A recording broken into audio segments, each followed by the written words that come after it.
Ladies and gentlemen, boys and girls of all ages, makes, and sizes, it's time once again to circle the wagons because the Coon Prairie Ramblers are in the house. Now, that's where we talk about this and that, and this and that, and this and that.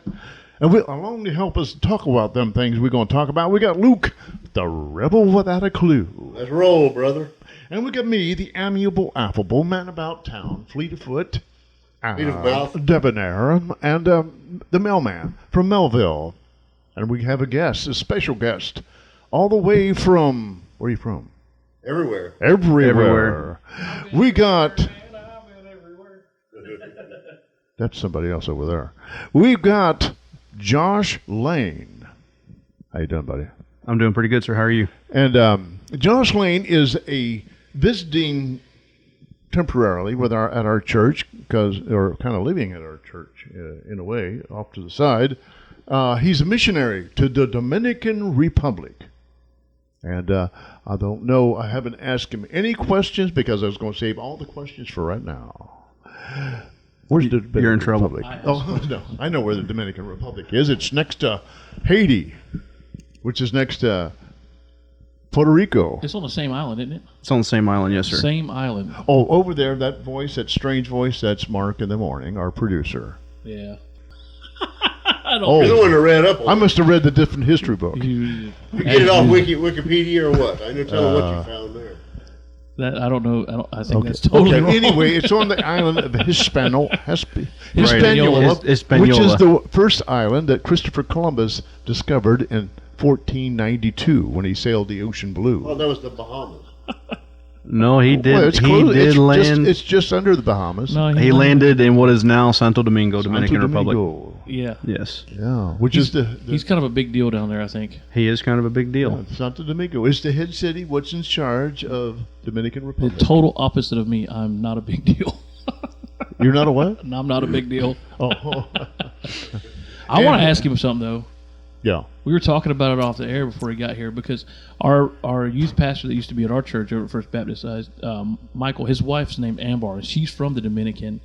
And Michael was telling me about the nightmare that he had that was driving in the Dominican while he was down. He's like, you would love it. He's like, I hate it because he's kind of like he likes to have control of things, and he's like, it's controlled chaos. They drive on the sidewalks. They don't stop. Demolition stop derby, signs. huh? Yeah. Yeah, So- it is controlled chaos. Absolutely. When Real defensively there. when in doubt, make a third lane. Yeah. When I like that. tell people the story about getting in an accident there. So, if you get into an accident there, you are, from a tourist standpoint, you're in big trouble. You definitely want to go directly. You want to get away from the scene of the accident and get to a police station. Wow. Because, So it's encouraged to hit and run. But the thing is, I would think if you flee the accident, that's a charge. You're And not. if you You're not. flee- You're not in America. Yeah. You are not in America. Oh, so they got different laws there. Okay. So Stop signs or suggestions. I mean, Stop signs are suggestions. That is but it correct. seemed like you'd be throwing yourself from the hot pan into the what's that called? From the Frying pan into the fire. Into the fire. You go directly to the police station and said, "I did it." You go and confess. Yeah. You want to get Tell them why you want to do that, though. Where's my room? or you may disappear. I read one somewhere. He didn't tell me this, but I read somewhere that if you get in an accident there, basically you want to do that because you will die. Oh. Because basically the family, out of the heat of the moment, will basically kill you. Okay. So if I ever come Am I to semi-correct? Kind of, sort of, maybe? There are rumors of that. Okay. Yes. Okay. Josh, There you if I come to visit you, I'm not driving. I'm never going to drive. You do all the We driving. don't let visitors drive. Yeah. Okay. Yeah, we do the driving. I will bring my fire suit Hans device and my helmet. I'll be ready to go. Yeah. Yes, sir. Josh, how did you come to become a missionary to the DR? So, I was in Bible college and I was getting finished up, and I was praying, talking to the Lord about what it was that He would have me to do. I knew I was supposed to be a preacher. I just didn't know where. And so one night I was sitting on the couch and I was reading my Bible and just really seeking the Lord what He would have me to do. and the Dominican Republic it kept coming up. I lived in the Midwest at that point, and the Dominican Republic was everywhere. Like, you wouldn't think about seeing like billboards for the Dominican Republic, hearing radio ads for the Dominican Republic. I mean, it was just everywhere. I couldn't get away from it. And he was just slapping you with it. yeah, pretty much. And so I decided in my finite mind that I was going to throw out a fleece, if you will, kind of like Gideon did. And that is crazy. We just talked about that this weekend. Oh yeah. Literally yesterday we did it. So I was dating. I was dating this girl named Tia at the time, and I said, "Lord, I'm just gonna throw this out there."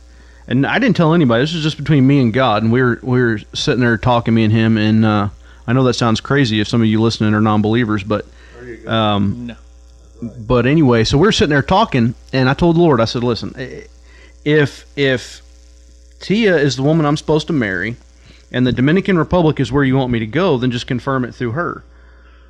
And I didn't say anything to anybody. Like I said, 2 months later, it was on a Sunday night, I get a phone call really late at night. Now, she's 5 hours away. She's going to college. We were living in completely different towns. And she calls me and she says, "I don't know how you're going to take this, but I really believe God's calling me to the country of the Dominican Republic." Oh boy. Yeah. And so She says that God's calling her. God's calling her. Oh. And I to which I replied, "I know." Oh boy. And did you explain to her? And so I explained to her what happened. And because God is omniscient, He is everywhere. He is all-knowing. He is all-powerful. And those aren't just things that her and I say. Those are things that we believe. Those are things that we've lived. Those are things that we experienced. And so, long story short, we got married and we went to the Dominican Republic, and we've been doing ministry there ever since. And how long is that? 2 years. Wow. Amazing. Ain't that funny how if He wants you to do something, it'll happen? Uh-huh. Yes, sir. Yeah. How long before you got the message confirmed and you were actually in the Dominican Republic? So there was a little bit of time there because, like I said, she was in college. I was finishing up college. And so I think that's why I said long story short. I think it was 4 years total. We got married in the meantime. We got married in the meantime, yes, sir. Yeah. Had she been working on her Spanish at that time? She actually had started taking Spanish in the 7th grade. Oh, okay. So when we landed on the island, one of the things that made life easier was she was already fluent. Yeah. She could speak the language very well. I, on the other hand, knew nada. Taco. Taco burrito. And I pretty much knew where to. I knew how to ask where the bathroom was. You know, Yeah. you got the important stuff. stuff. The important Important stuff. Yeah. And so. ¿Dónde están los baños? See, senor. That way. That way, that's right. And so the Lord just really worked those things out ahead of time. And she was a great help to me in that first year getting Spanish under my belt where I could function. So the Lord really did call her.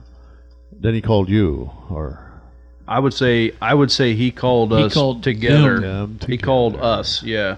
To get it done, He needed Yeah. both of them. He needed him Yeah. to And- preach. He and- needed her to. yeah. He said It's to like the the Lord, He Moses says, and Aaron effect. He says, "I am slow of tongue." Yeah, like I just said, the Moses Aaron effect right there. That'll work. Well, we're out of time here for segment one. I know y'all sitting on the edge of your seats just like we are, so we'll be back in a short. We got to make like a train and leave tracks, but we'll be back in a short. Y'all stay put. I'm kind of slouched in my chair.